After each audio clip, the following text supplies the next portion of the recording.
Olá, sejam todas e todos bem-vindos. Este é o Podcast Sem Fronteira, um podcast que tem por objetivo, por finalidade, realizar divulgação científica, trazer convidados, estabelecer diálogos sobre temas variados, relacionados às ciências humanas, à produção acadêmica da geografia, enfim, uma oportunidade de a gente realizar divulgação científica e falar sobre temas importantes, relevantes associados ao fazer acadêmico. O meu nome é Everton Kozeniewski e hoje vou receber uma convidada especial para conversar sobre fotografias em livros didáticos. E minha convidada é professora adjunta da Universidade Federal da Fronteira Sul, Campus Erechim, atua principalmente nos cursos de graduação em Geografia e Pedagogia aqui da instituição, é graduada em Geografia e Licenciatura pela UDESC, mestre em Geografia pela UFSC e é doutora em Geografia pela Universidade Federal do Rio Grande do Sul. Bom, minha convidada é a professora doutora Rafaela de Toledo Desidério. Rafaela, Olá. Seja bem-vinda. Olá, Everton. Que bom que tu está aqui conosco, Rafa. Demorou, Olá, mas ouvintes. Deu certo. Sejam todos e todas bem-vindos à nossa conversa de hoje. Essa conversa estava marcada, agendada há bastante tempo e deu certo agora. Deu agora certo. Aconteceu. Gente, eu acho que é importante dizer, antes de mais nada, que a professora Rafaela ela é pesquisadora do GENV, do Grupo de Estudos em Geografia e Gênero, Natureza e Vida Cotidiana, e também da Rede Internacional de Pesquisa em Imagens, Geografias e Educação. E ela atua principalmente com os seguintes temas: geografia escolar e da educação básica, a educação pela imagem, livro didático, práticas de ensino e estágio supervisionado em geografia, formação do educador e da educadora e do pesquisador, e Áfricas e Amazônias. Rafa, tema instigante, A gente falar de fotografias dos livros didáticos, E eu acho que antes de a gente falar das fotografias, entrar de fato nesse tema, dessa relação entre fotografias e livros didáticos, eu gostaria de fazer uma outra pergunta, assim. Enfim, eu não atuo diretamente na educação básica, tu tá muito ligado e muito próxima, pela tua ação nos estágios, na tua relação com PIB de residência, com tudo isso. E até em outros episódios aqui do podcast a gente teve a oportunidade de conversar, mas já faz um tempo, E lá a gente conversava nessa ideia de que o livro didático ele é um recurso presente em todas as escolas, Então é algo amplamente difundido na realidade escolar. É um recurso de apoio, talvez um dos poucos recursos de apoio que os professores têm nos processos de ensino-aprendizagem e que, inclusive, é um dos poucos livros que às vezes chegam nas casas das pessoas, assim, enfim, atualmente ainda, com todo esse contexto de internet, de celulares, de uma gama mais ampla, de apoios, O livro didático ainda tem uma grande importância, ainda é uma referência, para os professores, para as professoras da escola. Como tu avalia isso, a importância dos livros didáticos? Bom, é uma boa pergunta, para começar aqui a nossa conversa. E eu diria que as coisas estão mudando, Então, apesar dos livros, sim, estarem bem presentes, no contexto escolar, e aí acho que isso também acaba atravessando outros contextos, de casa e, enfim, de outros espaços, mas também eu percebo que os livros didáticos, eles também, vêm de um certo modo aí perdendo um certo espaço, talvez um certo protagonismo aí, Eu não diria especificamente na prática dos professores, Mas talvez no modo como a gente lida com esse material, Então, acho que é importante começar a dizer que o livro didático, no caso daquele livro didático que a gente conhece, talvez que seja mais familiar, assim, Que a gente usou na escola, desde sempre. Eles são livros oriundos, de uma política pública, do Plano Nacional do Livro Didático, uma política pública do MEC, PNLD, do PNLD, isso. E que, portanto, eles são distribuídos, para todas as escolas do Brasil, desde que essas escolas, participem do programa. E que, portanto, esse material ele tem o MEC, né, ele atuando nessa política, ele também destaca uma certa avaliação desse livro, né? Então, um cuidado com o que vai ser distribuído nas escolas de fato, né? Então, existe, né, essas avaliações periódicas, né, dos livros didáticos de acordo com as etapas, né? Então, a gente tem anos iniciais, anos finais, ensino médio, EJA, né? Então, acho que isso também cresceu bastante, né, desde que a política vem aí tomando cada vez mais espaço. Mas eu diria, né, que hoje em dia a gente tem, talvez, muito mais forte assim, uma disputa, né, desse mercado em relação aos sistemas de ensino. Né? Então, a gente tem a presença forte aí dos sistemas apostilados. Muitos sistemas apostilados são também dessas editoras que são as que se repetem assim no programa nacional também, né? Que tem suas coleções aprovadas já há muitos anos, né? Há décadas. Mas os sistemas de ensino, então, eles vêm ganhando, acho que, um espaço importante também. Inclusive, eu estou falando do próprio exemplo do nosso município, né? O município de Erechim, ele utiliza um sistema apostilado. Apostilado? E aí a gente fica pensando nisso. Bom, então, se o PNLD é uma política pública, né, de acesso gratuito aos livros escolares, os sistemas de ensino não são. Né?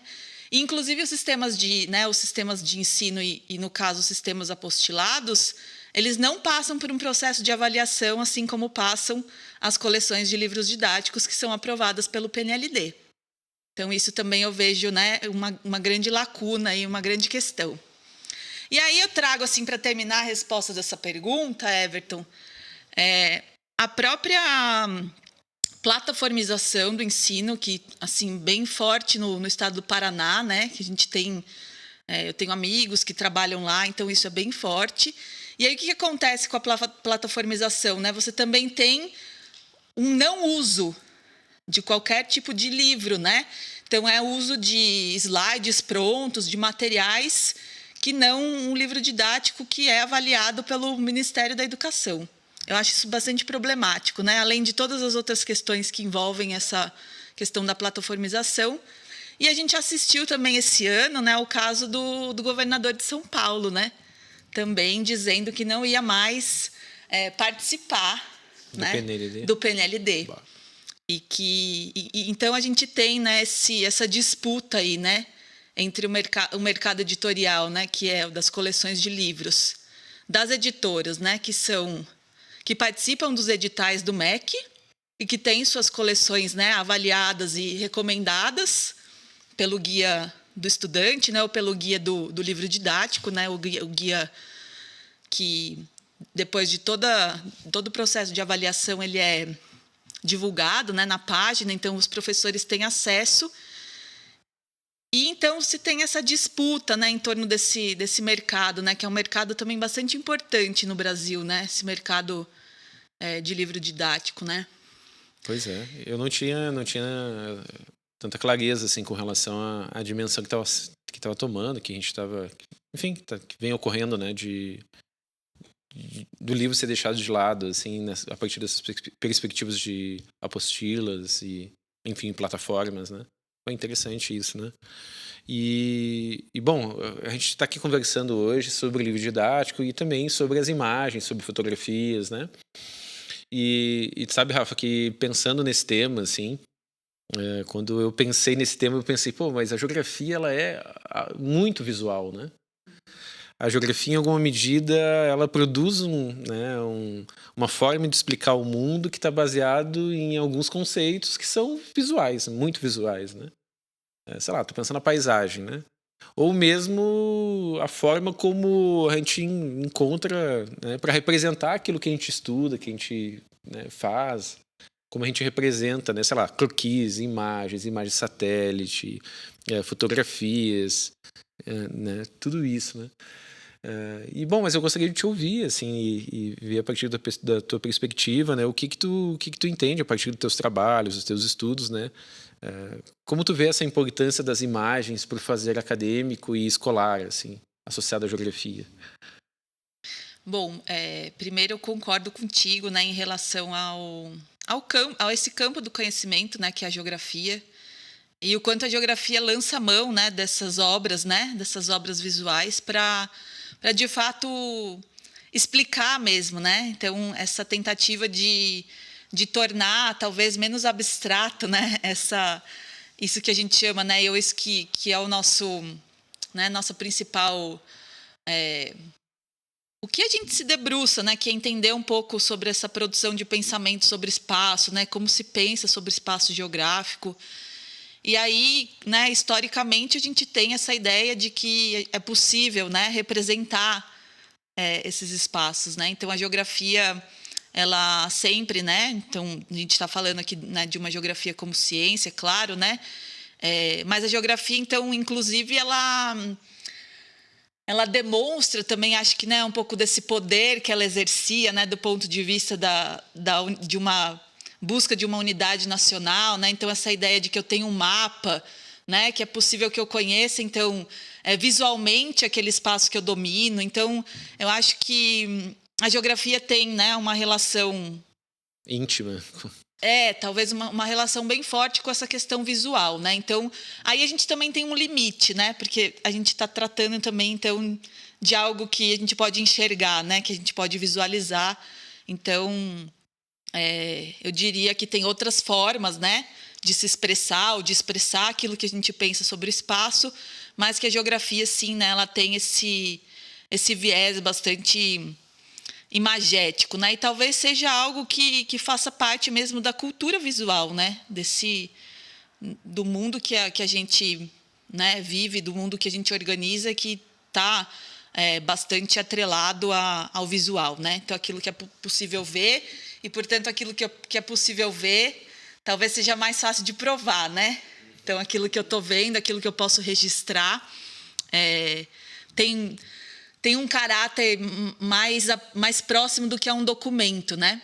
Uhum. Então, as imagens, né, elas passam por elas se aproximam desse lugar, eu penso, né?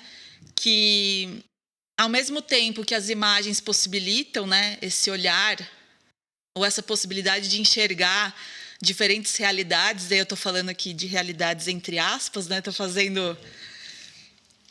E essa ideia, então, de que a gente pode pensar sobre os lugares, não necessariamente sobre os lugares que a gente conhece, que a gente visualiza com os nossos próprios olhos, mas daqueles que é possível acessar através de imagens, assim. E daí, na geografia, são imagens muito usuais, né?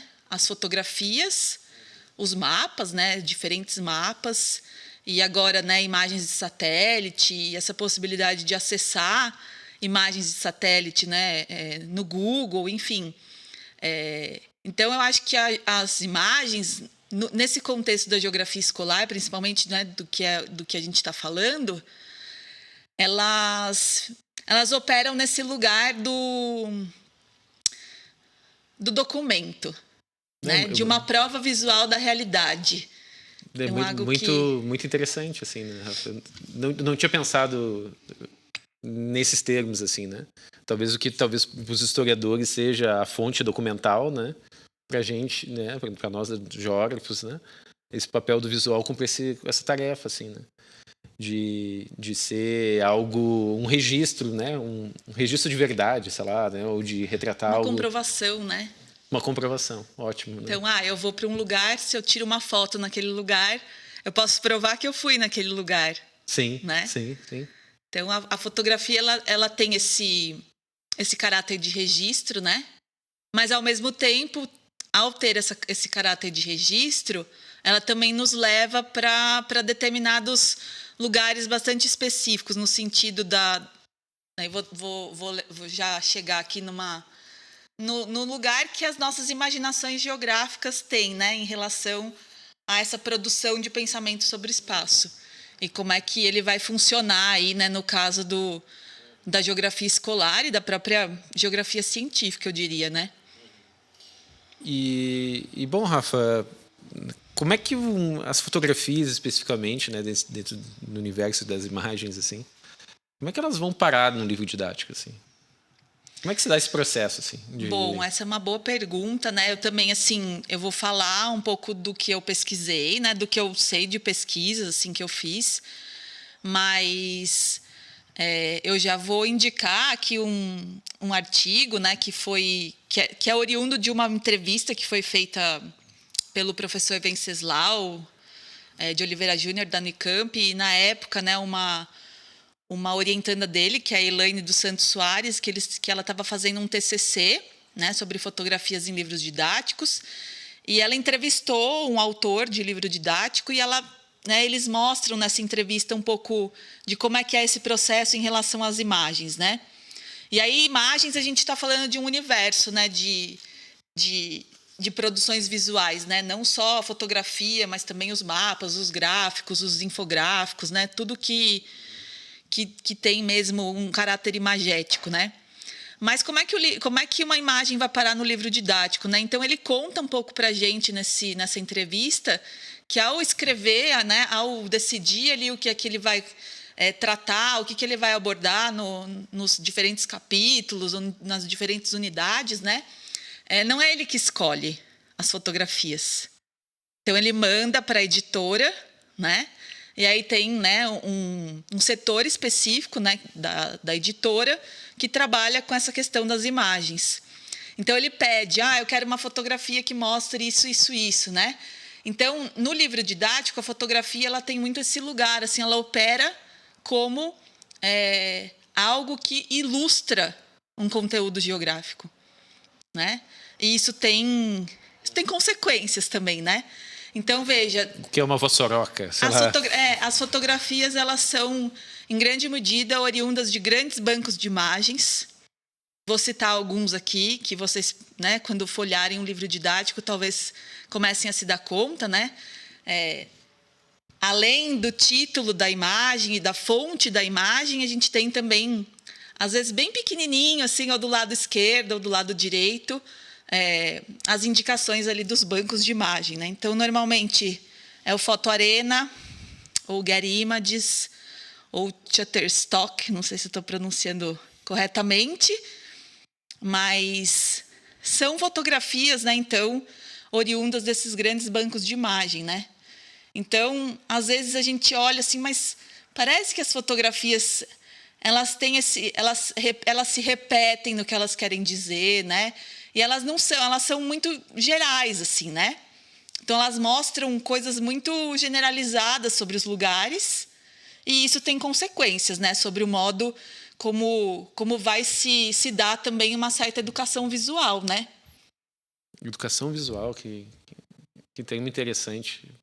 Bom, me abriu outras questões aqui, mas eu queria te perguntar uma outra coisa, assim, Rafa. Porque me parece que é isso, né? O autor não é o autor da fotografia, ele indica lá no momento a editora que vai construir e vai encontrar nos bancos de imagem e tudo mais, né? E isso, então, né, tem um processo no qual isso ocorre, né? Bom, tu trabalha especificamente com a África nos teus trabalhos, né? Com as Áfricas, né? E a pergunta que eu queria te fazer é exatamente isso, assim, né? Nesse sentido, né? Como a África é retratada nesses livros didáticos, assim.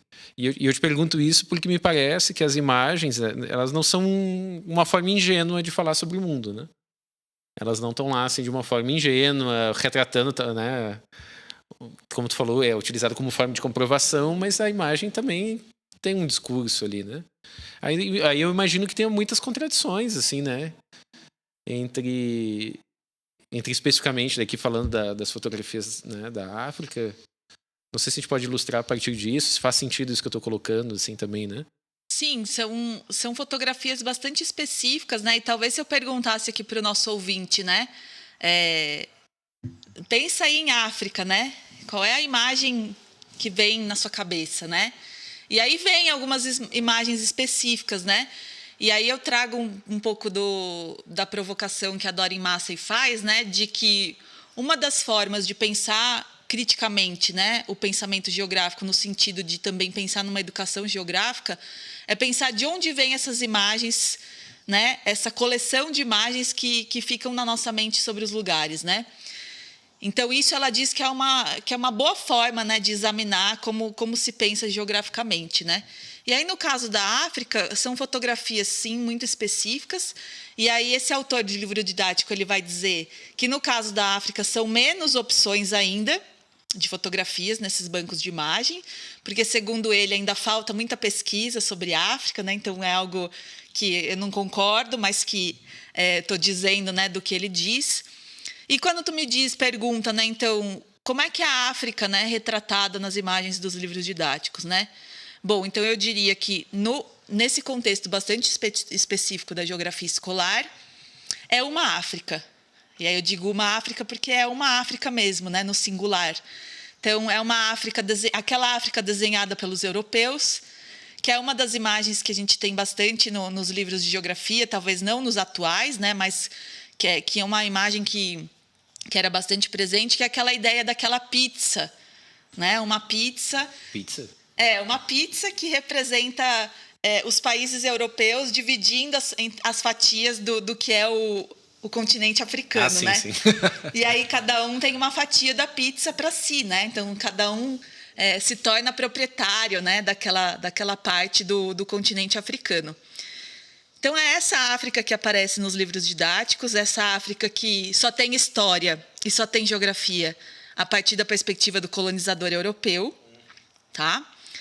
Que acho que não é nenhuma novidade, né, para a gente, mas é aquilo que nos ensinam, então, sobre a colonização do continente, mas é uma colonização que aconteceu agora no final do século XIX, né, e aí eu estou dizendo agora porque é muito recente, se a gente compara até com o nosso, né, a nossa colonização aqui na América. E aí ela tem algumas características, né, essa África. É uma África que passa em poucas páginas de uma África colonizada para uma África descolonizada, né? Então, a gente tem aí os processos de descolonização, então, muito rapidamente, né, de uma coisa para outra. É uma África que tem muito a ver, né? Isso me chamou a atenção na pesquisa. Assim, é uma África que, dentre todos os continentes do mundo, né, é a única que tem um discurso bastante racializado. Então, essa ideia do que é uma África negra e do que é uma África branca, né? Então, a África branca é a África islâmica, ela está mais próxima da Europa, né? E, consequentemente, ela tem todos os índices, né, mais altos, melhores, né? E a África subsaariana é essa África que vai ser múltipla, que vai ser colorida, que vai ser multiétnica e que também, por outro lado, né, vai ter muitos problemas. Tá? Então, muitos problemas, desde todo o universo de problemas, né? Econômicos, sociais, ambientais, políticos, né? Que são, claro, produto desse processo de colonização, mas que não são assim tão não são, né, tão bem tratadas, né, como deveriam. E aí é esse lugar do mundo, né? É o lugar das pessoas negras no mundo, né? Porque a gente olha para uma pessoa preta e é muito, né, é muito direta essa relação que a gente faz, que seja alguém africano, né, que seja algum africano. E Nossa, eu estava fazendo exercício agora aqui, depois que eu fiz a pergunta, eu estava pensando, o que eu lembro do livro didático associado à África? Aí eu comecei a lembrar, savana e floresta densa. Eu vou chegar nisso.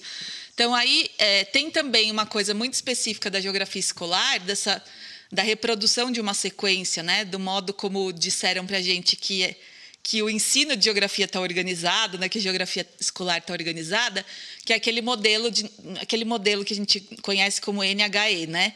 Então, modelo natureza, homem e economia. Então, você começa, né, aprendendo sobre os aspectos naturais, né? Então, essa coisa que se chama de aspectos naturais, então, como se isso não tivesse relacionado à nossa própria vida, né? E à vida multiespécies, né? Então, não pensar só do ponto de vista do ser humano, né? Então, o que vem primeiro, né, são os aspectos naturais. E aí eu trago como exemplo uma pesquisa que foi feita, né, e que está publicada como um artigo intitulado A África nos livros didáticos de geografia de São Paulo e de Berlim, na Alemanha. E aí eles digitalizaram as páginas desses livros num software, que eu não sei, eu sei que as Max-QDA, eu não sei se é um nome que é conhecido, não sei se tu conhece, eu não conheço. Mas então eles digitalizaram e jogaram nesse software, e o software então criou categorias temáticas para as fotografias que aparecem do continente africano nos livros didáticos, tanto aqui como em Berlim, né, na Alemanha. E aí a gente tem as categorias que são seis grandes categorias: natureza, história, população, política, modernização / desenvolvimento e urbanização. E aí, claro, né, eu tive acesso a esse artigo depois da minha pesquisa, porque inclusive acho que ele foi publicado depois, agora eu não vou saber a data especificamente, mas de fato, né, as fotografias da África, elas podem ser sim enquadradas nessas categorias, né? Claro que eles fizeram uma pesquisa e chegaram nisso, né? E aí essas fotografias, elas vão mostrar uma África bastante específica, né? Que é essa África da natureza. Então, qual é essa África da natureza? É a África das savanas, dos grandes mamíferos, né? Gnu. Então, e esses mamíferos, normalmente, eles estão em parques ou reservas. Então, é como se a savana também fosse um quadro isolado, né? Uma paisagem que não faz parte da cidade, que não faz parte do que é urbano. O que é urbano e industrializado na África são sempre lugares muito específicos, que são África do Sul, algum lugar na África do Sul, algum lugar na Nigéria, algum lugar no Egito. Então, são essas possibilidades de se pensar urbanização, né, industrialização no continente africano. E aí, são fotografias assim que, fazendo de novo, né, citando o artigo do autor de livro didático, que ele diz que as fotografias, elas, em grande medida, têm um enquadramento bastante específico. Elas são fotografias panorâmicas, né? Então, às vezes, elas só dão um zoom naquilo ali mesmo, e aí tu não tem... É um pouco como o Daniel falava no podcast, né? Se você sai e tira uma fotografia numa cidade, ou num bairro, numa rua específica, no momento em que tem muita gente, ou no momento em que não tem ninguém, ou se é à noite, ou se é de dia, né? Isso tudo faz diferença, né? Para as pessoas que veem as imagens depois. E aí, terminando nessa parte, quando tu pergunta das contradições, né? Se existem muitas contradições, eu não sei se eu diria que são contradições, porque todas essas imagens não são inventadas, né? Elas são imagens que são realmente, né? Que dizem de uma certa África, mas elas não são só aquelas imagens, né? Então, isso vai diretamente ao encontro daquilo que acontece, né? Se a gente pensa, o que acontece, né? O que acontece quando a gente vê as mesmas imagens repetidamente, né? Então, que consequência isso tem, né, pro entendimento que a gente tem do mundo? E aí tu pode me perguntar assim, Rafa, mas por que o sujeito, né, na escola, no ensino fundamental, no ensino médio, né? Por que ele precisa ver fotografias da África? Por que ele precisa, né, saber sobre a África, né? Então, de uns anos para cá, tenho pensado muito que não existe outra forma, talvez, ou que essa seja uma forma interessante de pensar, né? De resgatar um pouco a possibilidade de pensar a nossa própria história, né? A própria história do Brasil, né? E pensar a nossa história a partir de uma perspectiva afrocentrada, né? Que é pensar, então, o papel, né, dos sujeitos africanos, não só entendendo, daí eu vou falar uma outra coisa, né, que aparece bastante, não só pensando no tráfico transatlântico, né, de pessoas, mas pensando, então, que esse tráfico transatlântico existiu, essa diáspora existiu, e, de fato, qual é o papel, né? Qual é o papel dos africanos, qual é o papel desse lugar, né, na construção da nossa própria história e da nossa própria geografia aqui no Brasil, né? Pois é, né, Rafa? Porque tem um ponto aqui que é a percepção que os estudantes vão ter a respeito do continente, a respeito da África, ou do que a gente está estudando, né? Ou o que a gente está retratando, né? Dependendo da imagem que é apresentada, eu acredito que vai ter uma percepção diferente, né? Do continente, assim, né? E isso me faz pensar, assim, por um lado, os recursos das imagens, das fotografias, eles são super interessantes, importantes. Mas, por outro lado, também a gente não consegue transformar a realidade em imagens plenamente. A gente não consegue trazer isso em pleno, assim, né? Dentro de um processo de um livro didático, né? Com imagens. Então, tem dois limites aqui colocados, assim, né? E não sei, assim, o que tu pensa a respeito disso, assim, do que esse uso de imagens e talvez imagens estereotipadas, assim, eles podem influenciar na percepção do aluno, né? Ou mesmo, assim, que consequências esse uso acrítico das imagens pode gerar, produzir. Bom, eu vou começar respondendo essa pergunta trazendo uma leitura que eu tenho, né, que eu tenho utilizado assim como uma referência bastante importante para mim, que é a Doreen Massey, né? Já falei um pouco dela aqui. Tu falou 2 vezes já, hein? Tá. Mas num texto que eu uso bastante, né, nas minhas aulas e para pensar, enfim, é o modo como as nossas imaginações geográficas importam, né, pro jeito como a gente pensa sobre o mundo, né, sobre o espaço. E tem uma coisa na geografia escolar que é algo que a gente também fala sobre a ciência geográfica, né? E que me chama muita atenção quando ela diz que a gente transforma o espaço em tempo. Né? A gente não lida com essas duas dimensões tão importantes, espaço-temporal, né? Ou temporal espacial, espaço-tempo. Né? A gente não lida com essas duas dimensões, não considera essas duas dimensões, né, que elas podem caminhar juntas e que elas deveriam caminhar juntas, né, quando a gente pensa sobre espaço. E aí a gente transforma, né, ela diz que a gente transforma o espaço em tempo quando a gente olha para os lugares, né, e isso é muito comum nos livros didáticos, e a gente tem um desejo de classificar esses lugares. E como é que a gente classifica esses lugares? Se ele é desenvolvido, se ele é subdesenvolvido, se ele é no norte, portanto, ele é desenvolvido, se ele está no sul, ele pode ser desenvolvido ou em desenvolvimento, né? E que essas categorias, elas não... ou esse modo, né? Esse modo como a gente classifica o espaço,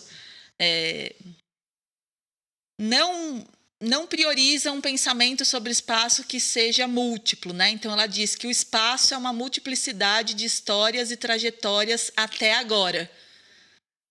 Então, né, a gente vai para essa questão do movimento, né, e de que nem todos estão interessados nessa história, né, nessa história com H, ou nessa única história. Então, por isso, Áfricas, né? E por isso essa possibilidade de pensar uma outra perspectiva de espaço que tem a ver com a multiplicidade, né? De histórias com e de trajetórias, e daí não só humanas, né? Mas também mais que humanas, né? Ou multiespécies, como a gente, enfim, tem visto, né? Nas leituras aí também da filosofia, da biologia, né? Um encontro aí com outras espécies para pensar também essa produção do espaço, né? Eu não sei se eu respondi. Não, sabe que eu estava conversando há pouco tempo atrás com um colega que é historiador, que estuda, lê, Fernando Wojniak. Ele lê muito o Racine. E aí ele trabalha muito numa chave muito parecida, só que na perspectiva da história, assim. No sentido de que normalmente se conta a ideia de um período histórico no qual um determinado contexto e no qual as pessoas operam naquele contexto. E esse autor em específico diz que é importante resgatar os dissidentes, a diversidade, aquilo que não é comum ou que não é algo esperado como daquele tempo, daquele momento. Enfim, estou fazendo uma leitura um pouco, talvez, simplória da questão, mas talvez me parece que vai nesse sentido, né? De mostrar a diversidade, de mostrar a multiplicidade presente no mesmo contexto. E de dizer assim, né? Se a gente está interessado, claro, né? Tem gente que não está interessada nisso, mas se a gente está interessado numa perspectiva de espaço, né? mas que contemple, né, essa diversidade, ou essa, né, eu gosto de usar mais a palavra diferença mesmo, né, que contemple essa diferença, a gente faz o contrário, né, porque a própria ideia de estereótipo, de racismo, né, a própria ideia de diversidade, ela pressupõe sempre um outro, né, e o outro ele é sempre diferente daquilo, né, daquela referência específica que eu tenho, né, então ou afrocentrada, né, ou antropocêntrica, ou enfim, etnocêntrica, né? Então a geografia é isso, né? Ela é isso historicamente do ponto de vista científico, né? Porque ela não está fora, né, do que a gente chama de ciência moderna, ela não está fora disso. Mas se a gente tem interesse, então, em desconstruir, né, algumas ideias referentes a essa produção mesmo de pensamento sobre espaço, as consequências, né, de um uso acrítico das fotografias, elas vão reforçando, né? Elas só vão reforçando estereótipos, só vão reproduzindo imagens que não, a gente não está dizendo que as imagens não se trata de verdade ou mentira, né? Não se trata dessa compreensão binária, né? Que é muito característica da ciência moderna representacional, né? Mas se trata de procurar também furar essas imagens, né? Levar elas para outros lugares e arrancar elas ali das páginas dos livros didáticos e pensar o que podem as imagens, né? Quando a gente tira ela desses lugares também específicos, né? Desse território específico da geografia escolar que é muito específico também. Então, um uso acrítico, inclusive, eu queria dizer isso aqui, né? Inclusive, eu acho que as fotografias e as imagens, em geral, elas são pouco utilizadas, né? Uhum. Em geral, assim, uhum. são... Pouco, então, com certeza. As imagens que estão ali naquela coleção que a gente chama de livro didático, elas também podem ser exploradas, né? De outras maneiras. Pois é, agora eu acho que tu já me deixou a deixa aqui para a gente tá levantando os problemas, os limites, mas eu quero saber a partir das tuas pesquisas o caminho das pedras aqui. Como é que a gente pode pensar as fotografias, como é que a gente pode pensar essas representações da África, né, como nos estudos de fazer nos livros didáticos, assim, né, e qual seria uma estratégia para a gente pensar essa relação de um modo diferente, assim, né? Enfim, agora é a parte que eu te peço soluções. É fácil, né? Eu não tenho... a gente aqui não trabalha com...